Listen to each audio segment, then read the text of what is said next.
Why does it feel like so many of us are struggling lately?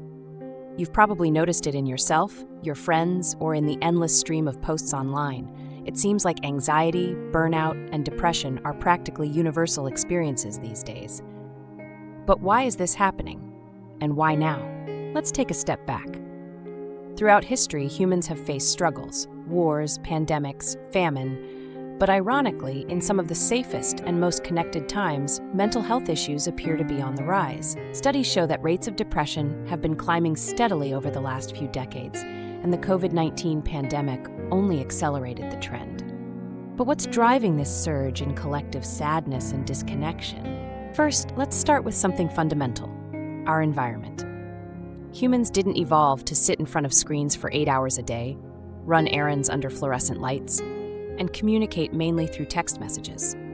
Our brains were wired for human connection, sunlight, movement, and purpose.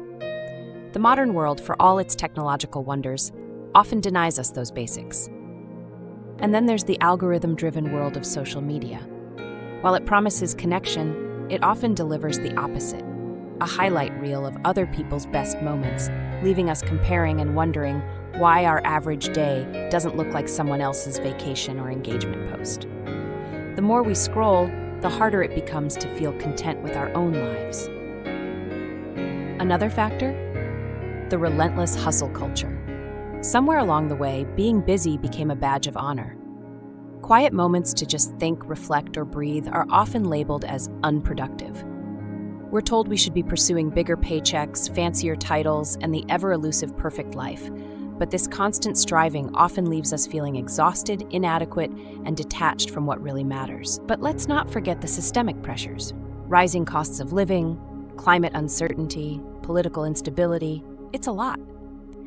Many people feel like they're fighting every day just to stay afloat, and that decline in security can take a massive toll on mental health.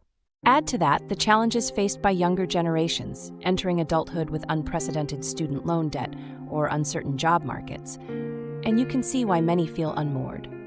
Even biology plays a role. Chronic stress, poor sleep, and lack of exercise, common in today's world, affect brain chemistry, reducing our resilience against depression and anxiety. Our reliance on screens, too, can lead to overstimulation, making it harder to truly rest and recharge. So, where does this leave us? Well, the good news is that awareness is growing. More people are talking about mental health, seeking therapy, and pushing for systemic changes to support well-being. But as individuals, we can also reclaim small moments of grounding: walking outside, disconnecting from screens, reaching out for real connection, and practicing self-compassion in a world that often demands perfection. The world we live in might be overwhelming, but it's also full of opportunities to carve out spaces of love, joy, and meaning. The first step is recognizing that you're not alone, and maybe, just maybe, we can rewrite this chapter together.